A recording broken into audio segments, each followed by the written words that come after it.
Escrituras. Então vamos dar início já à aula de fechamento do cânon veterotestamentário, informando acerca dos livros que compõem o Antigo Testamento. Estamos aqui adotando para esta lógica aqui da aula o cânon conforme está disposto na Bíblia hebraica, ok? Ou a chamada Tanakh, tá? Então temos aqui a Tanakh, ok? A Bíblia hebraica, Torá, Nevi'im e Ketuvim. Então as três seções que se destacam aqui na Bíblia hebraica, tá? Torá, Nevi'im e Ketuvim, ok? Os escritos de Moisés, certo? Os 5 livros que compõem o Pentateuco, né? Conhecemos por Pentateuco. O Nevi'im, os profetas anteriores e posteriores, e o Ketuvim, também conhecido como os escritos, o que forma um cânon na Bíblia hebraica de 24 livros. Isso não porque hajam livros a menos em relação ao nosso cânon de 39, mas sim porque eles fundem alguns livros, como por exemplo esse caso aqui. A abreviatura PM aqui é para profetas menores, ok? Profetas menores. Então nesse caso aqui, a junção de 12 livros numa coleção só. Então há 12 profetas menores aqui reunidos em um livro, contabilizados como um livro só. Há também aqui nesse caso a reunião de 2 livros, com Samuel, que no caso da nossa Bíblia está com o 1º e 2º Samuel, contabilizado como um livro só. 1º e 2º Reis, também contabilizado como um livro só, ok? E aqui temos Esdras e Neemias, que também são unificados aqui em apenas um livro. E o livro de Crônicas, contabilizado também como só um livro. Então temos aí a diferenciação de organização, né, organizacional entre os livros, e a junção de alguns livros que então redundará num cânon de 24 livros, que na verdade tem o mesmo conteúdo literário do cânon de 39 livros adotados nas Bíblias protestantes. A questão da Bíblia católica é que inclui alguns livros deuterocanônicos, ok? Então o Concílio de Trento canonizou alguns livros que sempre foram considerados apócrifos, inclusive por Jerônimo, que foi o tradutor da Vulgata Latina. A JBS relacionada aí ao âmbito da reforma.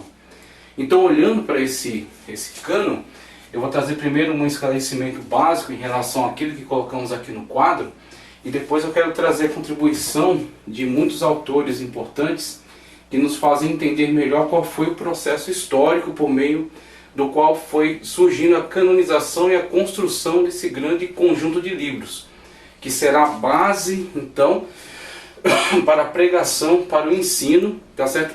Como todo subsídio que será aproveitado no Novo Testamento. Então você vai ver o Novo Testamento aproveitando-se aqui, inclusive citação que demonstra ser devidamente conhecida já a tríplice divisão do cânon veterotestamentário e a utilização de todo o cânon, inclusive a constatação da autoridade de todo o cânon. Quando Cristo cita, por exemplo, né, desde Abel, tá certo? Desde o sangue do justo Abel até o de Zacarias, se eu não me engano, tá certo? Que foi morto próximo do altar. Então ele cita um personagem de Gênesis, tá certo? Da Torá, e cita outro personagem de Crônicas que já está no Ketuvim. Então temos aí Cristo citando toda a extensão canônica veterotestamentária através aí desta colocação, ok? Então temos aí essa estrutura, temos essa quantidade de livros que, mesmo sendo menos livros, eles compõem o mesmo volume literário. A tríplice divisão em Torá, Nevi'im, Ketuvim, tá certo? E alguns dos autores, claro que são muito mais autores, mas não acredito não ser necessário nós nos estendemos tanto para examinar cada um desses autores. Recomendo que você adquira livros muito bons, fundamentais, como é a Bíblia através do século, tá certo? De Antônio Gilberto, editora CPAD, a história e formação do livro dos livros. Através desses livros você vai aprofundar cada vez mais, né? Vai expandir o conhecimento em relação a esses fatos. Mas somente para observar a grande contribuição de homens de Deus que foram levantados para serem dirigidos pelo Espírito Santo e assim cada um deles contribuir à sua maneira, aí você vai perceber, por exemplo, a questão da marca autoral. Você tem o Espírito Santo como condutor de todo esse processo, mas você tem homens sendo utilizados pelo Espírito Santo para, por meio deles, construir essa grande obra. Então os textos sobre os quais eles trabalham trazem certas características peculiares da sua forma de escrita, do seu tempo, das suas condições, da sua formação, né? Então temos aí esses grandes autores que contribuem cada um a seu modo. Então temos aí, a partir de Moisés, em 1491 a.C., quando começa o trabalho de confecção dos livros que serão incluídos como a Torá, que é na verdade a principal estrutura canônica do Antigo Testamento, porque é a partir dela que você vai ver o desenvolvimento de todos os demais escritos, e ela vai ser como que o cânon por excelência. A palavra cânon, vara de medir. Então a medida da Torá vai ser a medida por excelência de tudo aquilo que é canônico em relação a todos os demais escritos do Antigo Testamento. Então se algum entra em conflito com termos da Torá, com leis presentes na Torá, tá certo? Com narrativas, né, colocadas ali, ele de antemão já é considerado um livro apócrifo, ele não será aceito, ele será rejeitado automaticamente. Então temos o começo dessa grande obra com Moisés. Eu trago aqui uma contribuição de Antônio Gilberto, que vai nos falar um pouco acerca desses grandes personagens ao longo da história. Primeiramente com Moisés, ele diz o seguinte: Moisés, cerca de 1491 a.C., começou a escrever o Pentateuco, concluindo-o por volta de 1451 a.C. Números 33, 2. Números capítulo 33, versículo 2.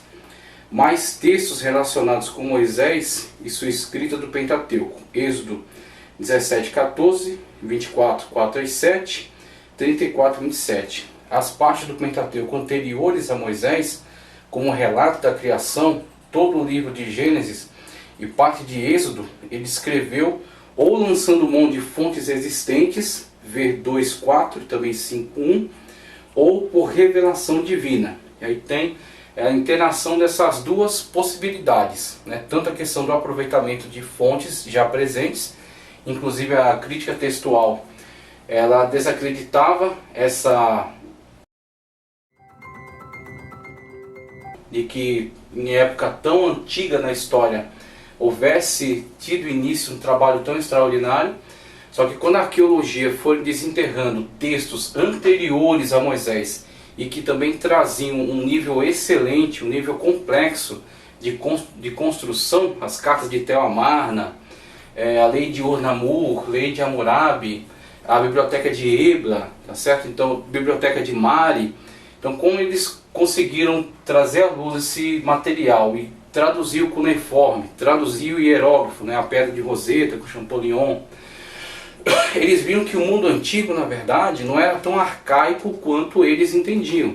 Que, na verdade, houve sim um grande desenvolvimento cultural e que Moisés está incluído dentro desse grande desenvolvimento. E que Moisés, assim, ele não é, na verdade, em relação à sua cultura, não é algo tão extraordinário. Na verdade, ele estava em meio a um grande caldo cultural dos caldeus, dos egípcios, tá certo? Até dos povos próximos à região, de Biblos, por exemplo, de Ugarit.